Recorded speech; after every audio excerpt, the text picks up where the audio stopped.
unang nababanggit natin kanina, update po muna tayo mga kahumbo. Kasama ho natin ang nagsisilbing chairperson ng Teachers Dignity Coalition. Grupo ho ng mga kaguruan sa buong bansa.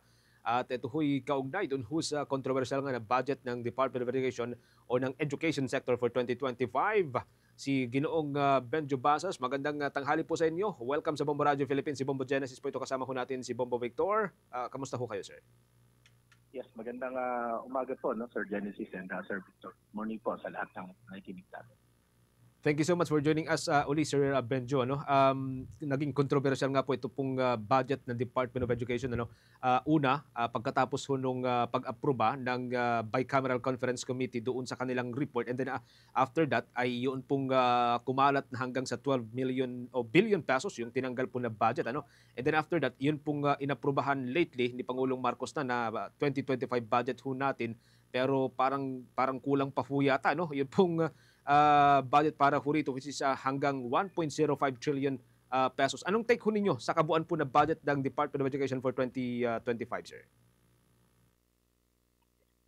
Well, specific po yung DepEd budget naman ay halos hindi naman na nagbago. In fact, napawasan nga, no, from the NEP, no, yung National Expenditure Program, no, to what the BICAM has approved, no, and of course eventually in-approve din ng presidente, no. So hindi na naabot ng 800 billion, ano.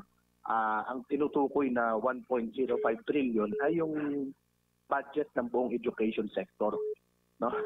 na yun nga, no, na medyo kakaiba ngayon kasi isinama yung budget, no, sa iba pang mga ahensya na nagbibigay ng mga education gaya ng PMA, no, PNPA, National Defense College, no, na previously ay kumbaga nakabilang, no, doon sa budget ng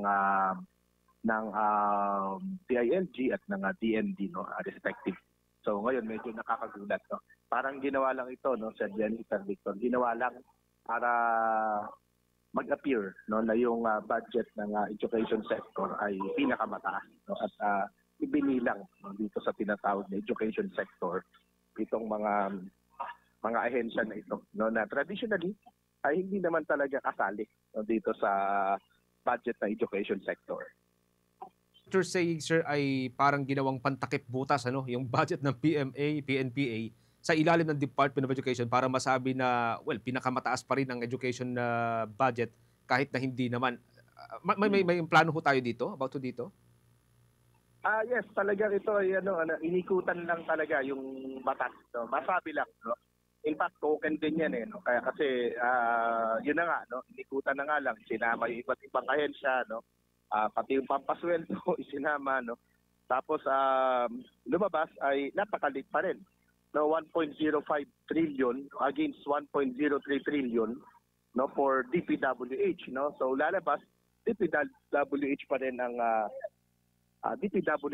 ang may pinakamataas, no, na pondo, no, in terms of an individual or single agency po, no. So doon po sa tanong kung may plano, yes po. So in fact, no, bago mag-weekend ay nakapag-usap na rin, ano, kami sa aming mga abogado, so, at inihahanda na po, no, yung petition, ano, dadalhin po namin sa Korte Suprema. Sorry, may I be particular, Sir Benjo, ano? Anong petition po ito and ano yung gusto ho nating questionin about ho dito? Yung constitutionality po, no, kung questionin natin yung legalidad, no, yung constitutionality po nito, no, dahil sa basa namin, sa initial na basa namin, no, yun nga po, no, yung hindi naman talaga ito, no, natin pwedeng sabihin, ano, na budget sa edukasyon, ano, kasi ang tandaanan ng ating saligang batas, dapat pinakamataas ang pondo, no, ng edukasyon. No, at pag tinuloy pa natin ang pagbasa doon, lumalabas, no, yun ay para sa mga guro, no, mga guro na magtuturo, no, doon sa mga bata, no. So kaya ang aming paniwala, no, dito sa provision na po na iyan, no, ng saligang batas, no, ang tinutukoy diyan na education sector ay yung basic education, no, and then perhaps even some colleges or universities na nagbibigay talaga ng edukasyon sa ating mga taong bayan at hindi yung mga specialized, no, na courses gaya ng paano ba maging police, paano maging local government executive, no, o paano maging militar o sundalo, no. So sa tingin namin kailangan ma-clarify yan, ano. Hindi naman namin sinasabi, no, na ito illegal talaga, 'di ba? Pero there is a question, no, of legality in this particular GAA for 2025, no. And considering, no, na mula nung unang panahon, ano po, no, hanggang sa maaalala po natin, ano, ang edukasyon talaga ang may pinakamalaking budget, no, sa ating bansa, ano. At hindi kasali itong mga ensya na binabanggit natin ngayon na Local Government Academy, Public Safety College, no, itong National Defense College, no. Hindi po kasama 'yan, no. Pinakamataas ang budget ng edukasyon, ano. Pag edukasyon dati combined yung CHED, TESDA at SUCs at DepEd, no. Pero kahit nga alisin natin, no, the single agency, no, na binibilang po yung DepEd, pinakamataas pa rin, ano po, dati, no. Ngayon medyo nagbigay po ng prioridad, no, dito sa DPWH, no. At dapat makita rin, no, para makita rin ng taong bayan, kasi yung kumbaga tinatawag natin na fiscal justice, no. Saan ba napupunta yung pera, no, na pinag-aambag-ambagan ng mga Pilipino, no. Kailangan, no, makita ho natin 'yan. At sa tingin namin ang tangi na lamang, no, na recourse natin ay dalhin ito sa korte, no, para once and for all, no, madesisyonan, no, kung ito ba ay constitutional o hindi, no. Sige, Bomo Victor, with your questions? Sir Benjo, on my part naman, no, gusto ko lamang malaman kung ano po ba itong mga specific na mga project ang posibleng maapektuhan nga nitong pagtatapya sa budget ng Department of Education at ano naman po ang epekto rin nito sa mga guro at estudyante natin? Well, initially, no, ang natukoy, no, doon sa budget ng DepEd na 750 something billion, ano po, no. Initially ay syempre yung DepEd computerization program, no. Itong computerization program, ito po yung flagship program ng Department of Education, ano, para mag-provide, no, ng mga teknolohiya, no, doon sa ating mga eskwelahan, particular of course yung internet connectivity, no, yung provision ng mga laptop computers, no, at iba pa, no. So mag-suffer 'yan, no. At sa tingin natin ay hindi ito makatarungan, no. In the first place, sinasabi rin naman talaga ng gobyerno, sinasabi ng DepEd, sinasabi ng ating Pangulo mismo na ngayon ay magiging technology-based, no, yung ating pag-aaral. But hindi ito nag-reflect, no, doon sa budget na nilagdaan po ng Pangulo. Benjo, kung kayo po mismo ang tatanungin, sapat bang dahilan na may nakita umano itong mga mambabatas na hindi maayos nga na paggamit ng pondo ng DepEd kaya tinapyasan ito ng pondo? Well, kung yan, no, ang dahilan, ano, dapat nating i-review lahat, no, ng ahensya, no. Syempre yung DepEd, no, well, may claim din naman yung DepEd na may utilization naman sila na mataas, di ba? Pero sige, sa discussion lang natin, ano, sabihin na lang natin na gano'n, na meron talagang hindi na-utilize ang DepEd, o kahit pa sabihin natin may irregularity, no, baka merong katiwalian or whatever, no.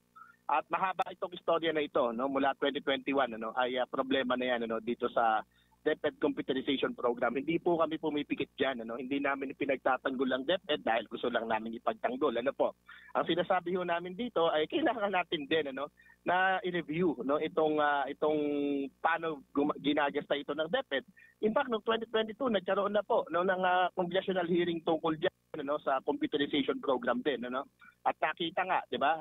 May rekomendasyon na yung Senate Blue Ribbon Committee, no, nasampahan ng kaso itong mga ilang opisyal ng mga DepEd at mga dating opisyal, ano po, no. Dahil diyan sa sinasabing irregularidad, no, at kapabayaan, no. So kung merong irregularidad o kapabayaan, alinman sa dalawa o itong dalawang ito, no, meron namang remedy at merong paraan, ano, para habulin ito ng ating gobyerno. Kahit ang Kongreso mismo, 'di ba, meron siyang oversight function, di gamitin niya 'yon.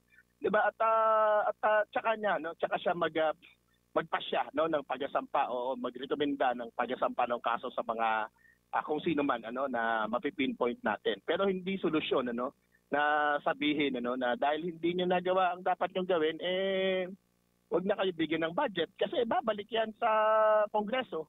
Ang Kongreso din, no? Na-miss niya ang lahat na halos ng kanyang mga trabaho, 'di ba? Yung social justice, yung job generation, ano, yung pag-unlad ng ekonomiya, lahat ng legislasyon na 'yan ay dapat trabaho yun ng Kongreso pero hindi niya nagagawa, 'di ba? Pero wala namang nagsasabi na wag nating pondohan ng Kongreso, 'di ba? May ganun po tayong pagtingin po diyan, ano. At of course, hindi po natin na again, ulitin ko, no, hindi po natin na i-absuelto, no, ang pamunuan ng Department of Education kung sakali po, no, na merong mga ganito pong problema po. Medyo panghuli na lamang, no? At ito ngang education sector ang may pinakamalaking budget para ngayong 2025. Well, nangangahulugan po ba ito na priority na ngayon ng gobyerno ang education sector? Opo, una i-clarify ko na hindi kami kumbinsido, no, na yung education ang may pinakamalaki, no. Dahil nga doon sa mga rason, ano, na binanggit ko na, no. Kasi ginawa lang po talaga ito, no. Kumbaga facelift ito, no. Ginawa lang ito, no. Kumbaga sa karpentero talagang pinilit, no. Para mag-fit, no, doon sa sinasabi nating constitutional provision, ano po, no. Pero kung sakaling man, ano, sabihin na natin, ano, na ito nga ay para sa edukasyon. Kasi isinama rito yung pasweldo, isinama rito yung nga, no, yung mga PNPA, PMA, etc. Ano po, no. Kung sakali man, ano, na ito ay para sa edukasyon, kukulangin pa rin po, no. Kasi ang laki ng ating kakulangan, no, sa sistema po natin, ano. Alam naman natin 'yan, no, infrastructure, no, kulang po tayo sa mga learning materials, no. Kulang tayo sa mga kumbaga honest to goodness na mga training, no, sa ating mga guro, no. Kulang rin tayo sa mga guro mismo, no. At yung provision ng constitution na binabanggit po natin kanina, binabanggit doon. Dapat pinakamataas ang budget sa edukasyon para yung mga teacher ay mananatiling mahuhusay na teacher at sila ay maligaya, no, sa kanilang piniling profesyon, no. More or less yun po ang tadhana ng ating saligang batas. Dapat sundin ng ating gobyerno. Ano pa man, Sir Benjo, no, makikipag-ugnayan po kami sa inyo lalo kapag naihain na po natin yung ating petition sa Korte Suprema na babanggit po ninyo kanina to question yung legality or constitutionality nitong budget natin, ano, sa 2025. Maraming salamat. Ingat po kayo, sir. Maraming salamat din po. Magandang umaga. Magandang araw ho sa inyo. Ang chairman ng Teachers Dignity Coalition, si Sir Benjo Basas, kaugnay po sa ilang mga usapin mga kamu. Pangunahin po dito, iyon hong budget ng Department of Education or budget ng education sector na sabi nga ho ng naturang grupo, ito ho'y may pinakamalaki doon on paper, ito ho'y may pinakamalaking pondo pero may pantakip butas po pala dito na budget na naisingit para lamang masabi na pinakamalaki. Pero sa katotohanan, sa totoo, ay ang Department of Public Works and Highways pa rin ang siyang may pinakamalaking pondo unlike dun sa nakasulat sa papel. Ay, ika nga.